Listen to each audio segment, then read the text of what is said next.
flags on the course.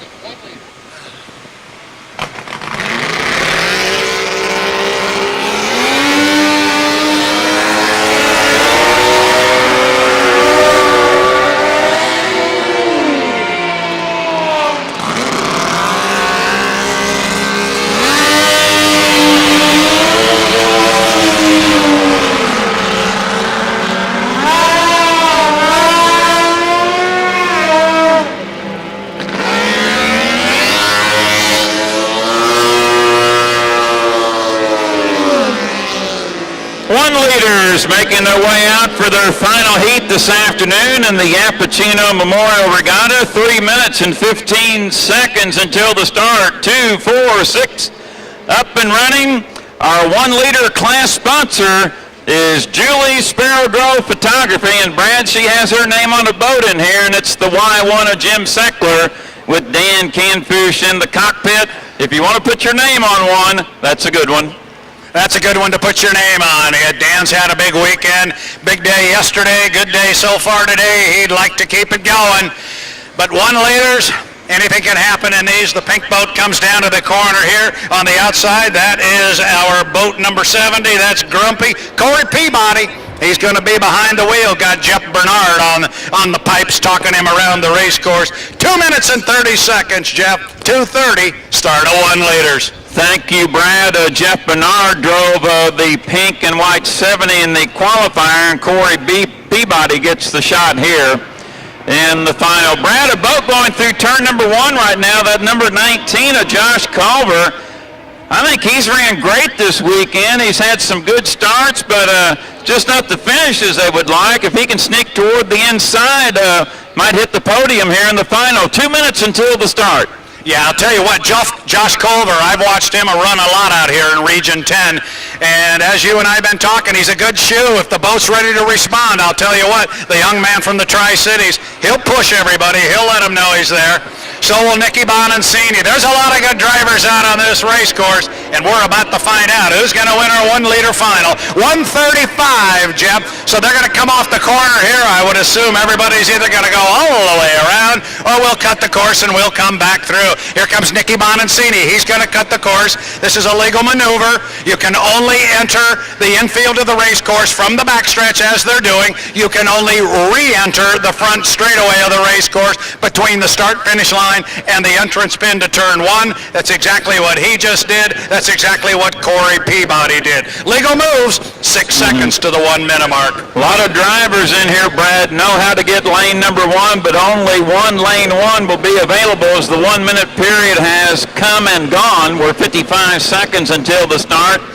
Everyone was well behind that 1 minute pin here in the 1 liter final in this modified class. Nicky Bonancini will lead them up there, followed by Corey Peabody. Good to see Marty Hammersmith out on the West Coast. Marty out of APA Region 6 out of Ohio. 28 seconds until the start. Brad, they go up into turn number 2, and Bonancini right now looks like he's got a good stake to get lane 1. Bring him to the green flag. You mentioned Canfush and Culver.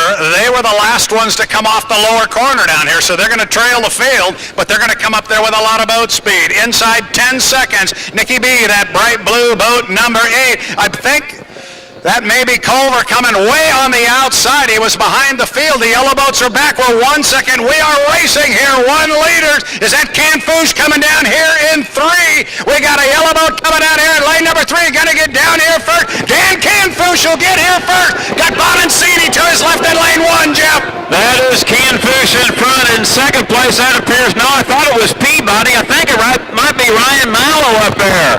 Canfush in lane number 3 as Rooster Tail was camouflaging the boats toward the inside, but Canfush is your leader. Nick Bonancini is in there as well in the blue boat. Brad, I believe that might be Ryan Mallow up there battling as they come off turn number 2. Canfush is going to come off turn number 2 up there, come down a complete lap number 1. He's got a nice lead, but then it's Nick Bonancini. He's running in second place on the inside. Now we're going to get a good look at who it is that is right outside Nicky B, but the race for second is a dandy. Canfush at the entrance pin to the corner. Who is it?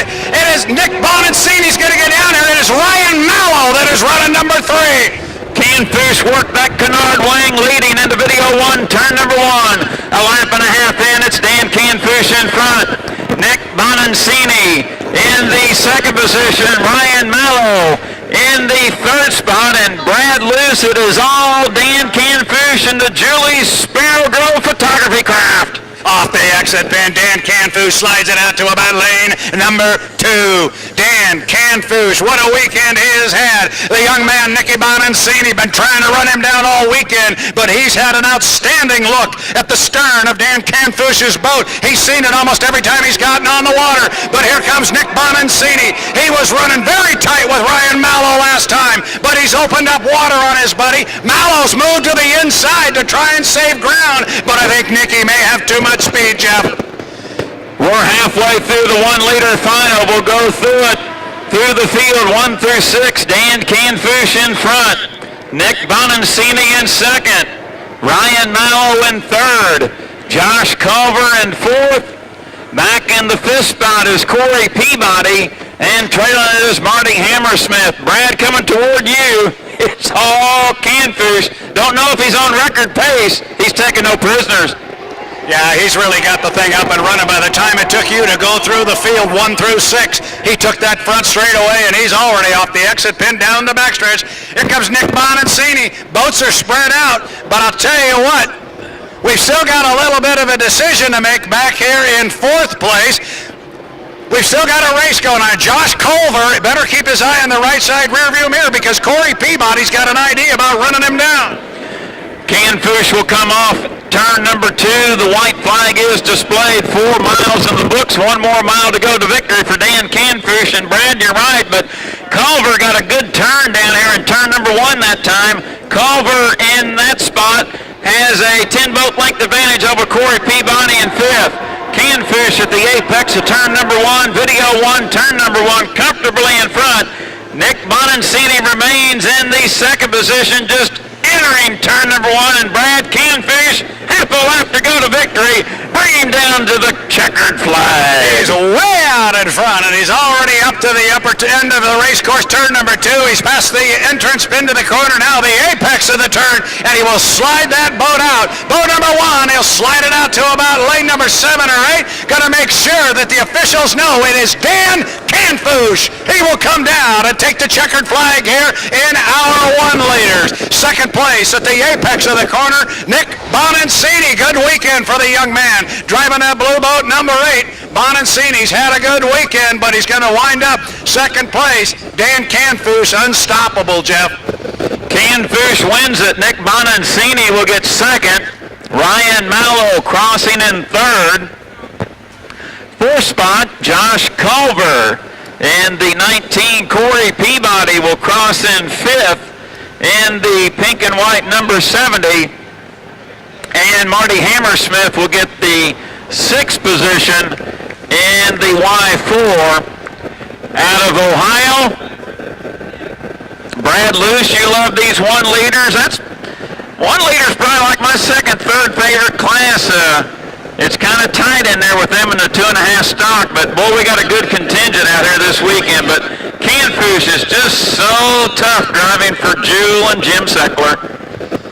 Yeah, that boat's really dominant, and you mix in the fact that he is such an able chauffeur. I heard you use that word earlier. I liked it, harken back to the days of Bill Muncy, who made that word so very